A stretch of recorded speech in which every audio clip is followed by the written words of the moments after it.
If you ask most men if they want to be bald, most are going to say no. But if you're on hormone therapy, your hair might not have gotten the memo. Testosterone replacement therapy, or TRT for short, can put hair loss into overdrive. But that's only if you have a genetic predisposition to losing your hair in the first place. If you're experiencing accelerated hair loss, you don't care about genetic. You're freaking out because you're constantly seeing more hair in the sink and less on your head. You want a solution. So let's talk about options. You could quit TRT, but that's not likely. You could shave your head and pretend it was on purpose. Some can pull it off, some can't. Or how about this? You could stop shedding and maybe even put some of that hair from the sink back on your head. Metaphorically speaking, dumbass, don't take some hair from the sink and try to gorilla glue it back onto your skull. I can't even believe I have to say these things. So that last option, the one about not shedding anymore, it could be possible with a product called Finasteride, aka Propecia. And it's a prescription pill that helps fight hair loss by reducing DHT.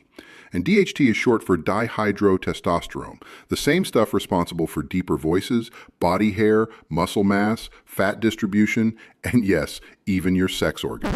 And if you want to see how much DHT you have, just look down, pull out the waistband of your shorts, and if you have to squint to see something, you were not blessed with an abundance of DHT. Oh, stop searching for your cheers. I was just joking. But DHT is the issue though. And when you have too much of it, it starts bullying your hair follicles. But let's take a step back for a second and talk about how hair actually grows. Hair grows from follicles that go through a cycle lasting anywhere from 2 to 6 years. And then they take a break and the cycle restarts. But when DHT latches onto those follicles, it shrinks them, weakens hair, thins it out, and eventually it stops growing. Your follicles get lazy, or worse, they quit. Finasteride blocks testosterone from converting into excess DHT. Less DHT, smaller bully. You take it daily, and the results don't happen overnight. It usually takes 3 months or more to see results. And if you don't stick with it, you start to lose the progress you've made. So it's something you're going to have to kind of keep doing, or you're going to lose the gains. You need proof? 2-year clinical study showed 66% of men on finasteride saw visible regrowth on the crown, and only 7% of those on the placebo saw the same thing.